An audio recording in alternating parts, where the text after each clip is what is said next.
music, like no matter what you're feeling, it makes you dance a certain kind of way.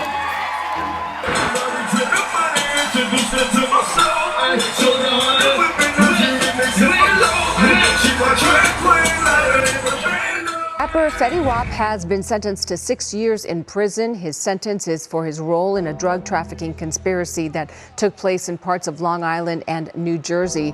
Fetty Wap, whose real name is William Jr. Maxwell II, pleaded guilty in August to conspiracy to distribute and possess cocaine.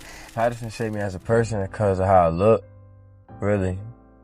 Like, growing up with, like, I had a prosthesis, so a lot of people used to think my eyes was cross-eyed or, like, I had a lazy eye or, like, I was just, I don't know, you know what I mean? Like everybody always had, their own thing to look at me by. For those who don't know, just quickly tell me, like, what happened. It was glaucoma, right? When you were yeah, I had glaucoma when I was little. Matter of fact, my mother is here, actually. I knew I was born with glaucoma, and I lost the eye at 6 months.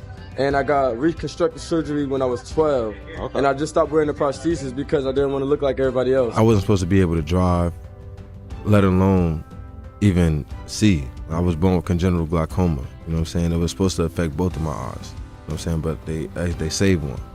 So I really want to do like a foundation for kids that's like to better them with whatever the disability may be, you know what I'm saying? Of course, you know, I fight for the blindness. You know what I'm saying? That's just, you know, it's quite obvious why. But I just want to set an example that, you know, no matter what you go through in life, like, you don't have to let that define you. Like, you know what I'm saying? Like, for years, you know, some people are gonna say, oh, well, he went to jail, and you know what I mean? Then you got some people that remembers me from the music. You know what I'm saying? But you have to set the standard. You have to kind of narrate what you want to be or who you're gonna be. I was living on Summer Street and Pike Ave at the time, and Patterson, New Jersey. And I remember it was like mad cold. It was like freezing outside, like around like November, December, around that time. We didn't really have that much furniture in the house. And I was sitting on the floor, and I was going through this website called soundclick.com. At the time, that's where we like all got our beats from and stuff. And the producer, Tony Fad, I was like, I ran across the beat, and it was like, and it just came on. Dun, dun, dun, dun, dun, dun, dun, dun, dun, dun.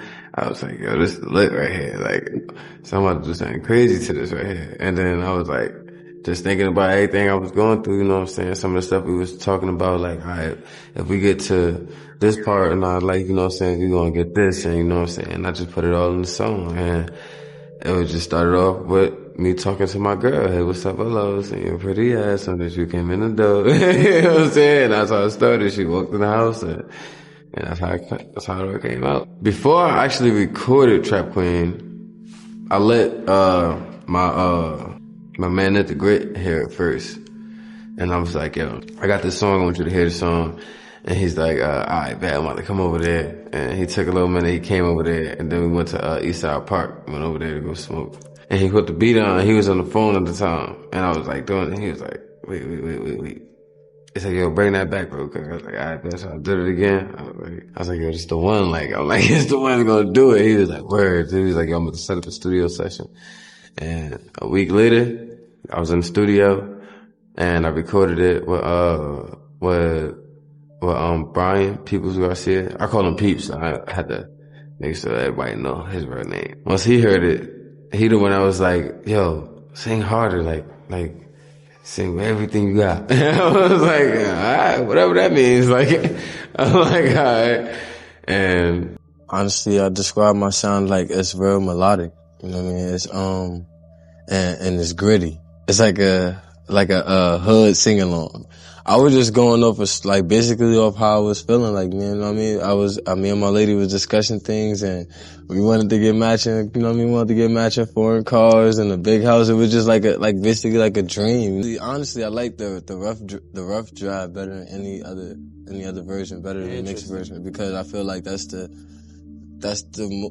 most realist I'm gonna be on the track. You know what I mean? Like, that was one of the songs I was feeling from when it first came on to when the beat went off. If it wasn't for Trap Queen, it ain't really too much difference between it. Like, It's pretty much mostly like the same people. It's just, I mean, Zoo Gang, like that's WAP. Like that's WAP shit, feel me? Like that's Fetty Wap shit. Like that's Zoo Gang, that's his brand, feel me?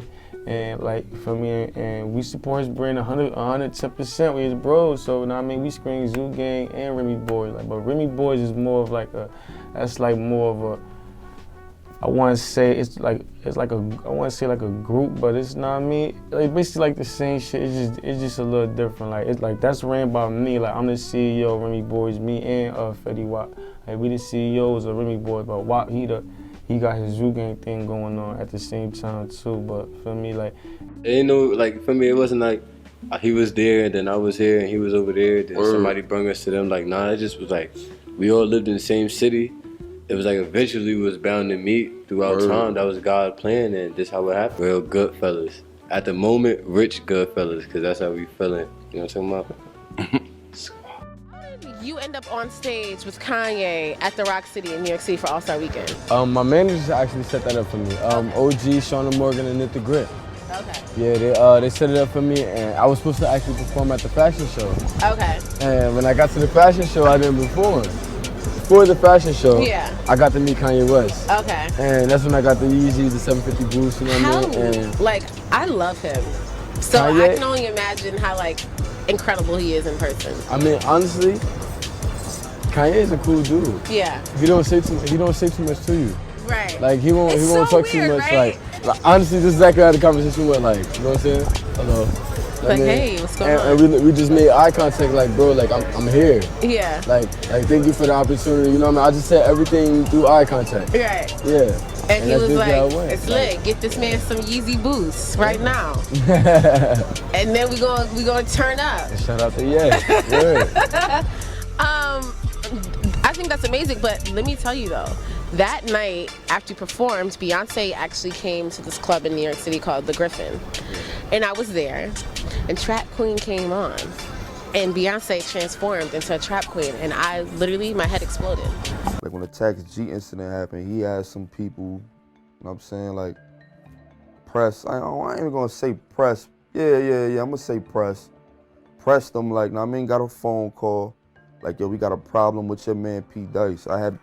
Me and Tax G had got into a little verbal conflict, where like, we had a little verbal conflict, so his big homie basically pressed Fetty Wap and said like, yo, it's either him or all y'all.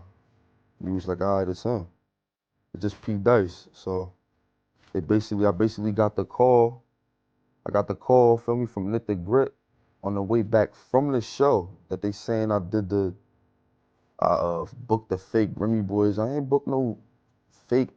I booked the Remy Boyz and Fetty Wap was supposed to be there. It ain't go down like that. I know them. I can get the guy. I can get the promoter.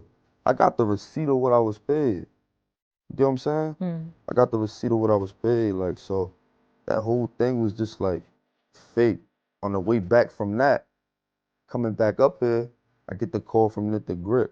Knit the Grit like, yo, go do your own thing. So I'm like, for what? He like, yeah, nah, cause you ain't did your own show. So now I'm like, you talking about the show you just told me I could do? Like, I'm not understanding you, like, you being honest, you feel me? So I basically hung up with him, called Wap.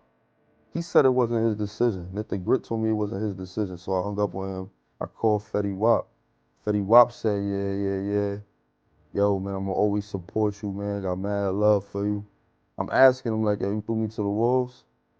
He like, yo, man, I'm gonna always support. Like going around and answering, not giving me a straightforward answer. You sent the shit to Drake, but you wanted Monty on the track? Yeah, I was real big-headed, man.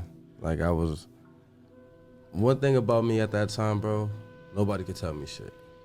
Like, at that time in my life, like 2015, 2016, you couldn't tell me nothing. Like, I had a plan on how this shit was supposed to go. You know what I'm saying? Like, and that was supposed to be Monty's record. That was Monty's breakthrough record. Like, he was supposed to, boom, all right, Fetty Wap goes on tour, Monty goes on tour. You know what I'm saying? It wasn't supposed to be Fetty Wap and then Monty on the tour with Fetty Wap. You know what I'm saying? Like, nah. And if you notice, even in the video, we show more Monty than they do me.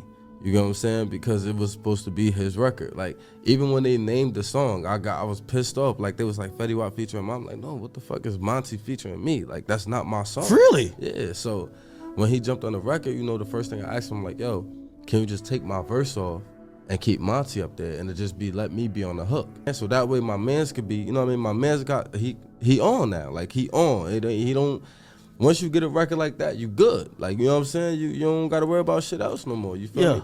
And when it came out, bro, that shit just came out on SoundCloud. And then when Monty verse came out, I remember that shit. Like, even if you play the SoundCloud version right now, that should be like, Monty would come on like, huh, then like, doom, doom. And then it just fades out. He's pretty much on the record. And then I was just like, I mean, I don't know, man. Like, I didn't learn about the business until 2018. Like, that's when I started getting like, nah, what the fuck is going on? Like, does Drake not say nothing to you? Like, yo, bro. Nah. Bro, I'm gonna keep it 100 with you. I'm not about to leave Monty I first. haven't spoke to him. The first and last time I ever spoke to him when he asked me to get on the song, that was it. I'm telling you, it was my fault. Like, I DM'd him. Like, I was like, yo, you know, my bad, bro. Like, I was, you know what I mean? I wasn't really thinking at that time. All I knew was my homies. Like, and I felt like, you know, you try to play me a little bit. Like, you know what I'm saying? But well, you were upset at the time, then. Yeah, I was mad as hell. I was mad, bro. Like, Monty, my brother, bro. Everybody know that. Fetty and I were in an exclusive relationship, and that was my understanding. As two mature adults with a child together, we've decided that, you know, we're going to co-parent, and our goal is to get along and to communicate well. And Fetty always believed me. He just wanted you guys to believe that he didn't believe me.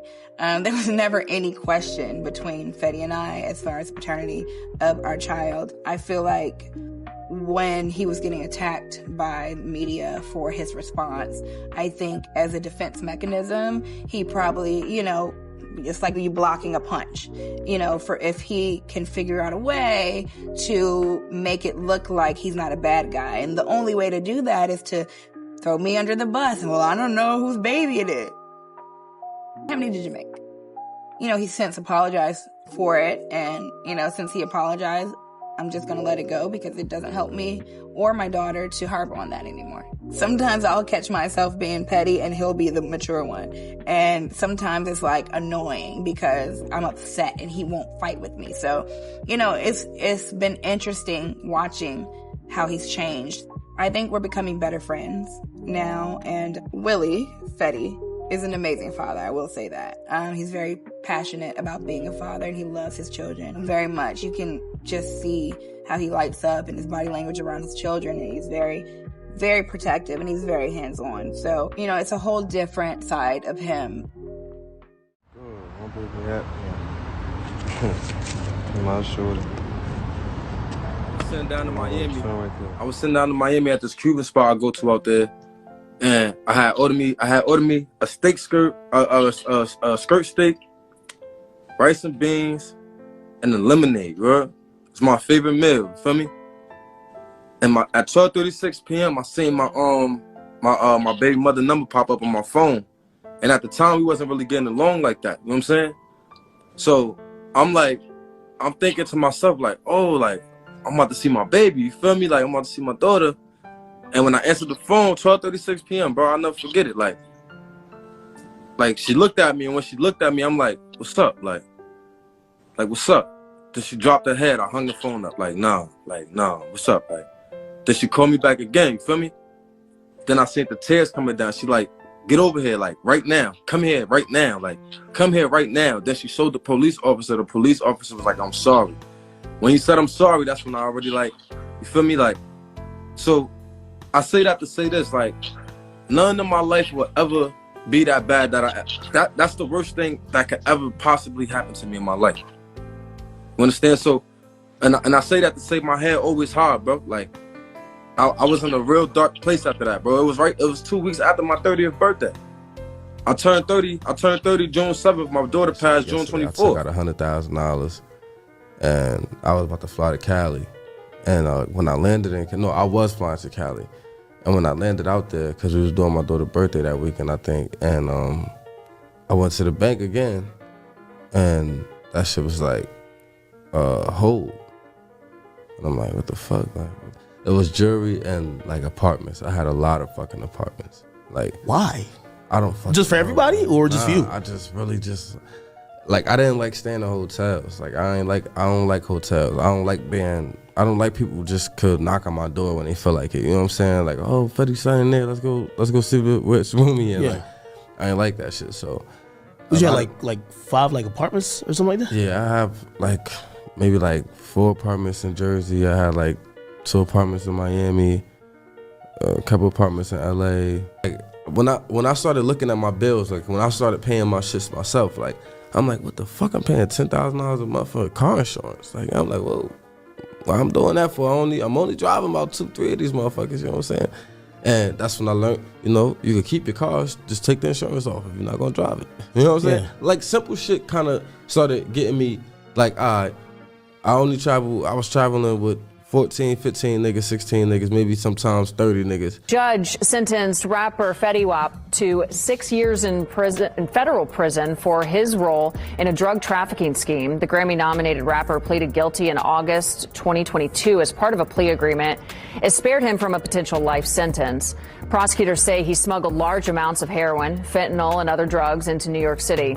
His lawyers had suggested he turn to selling drugs because of financial hardship brought on by the COVID-19 pandemic.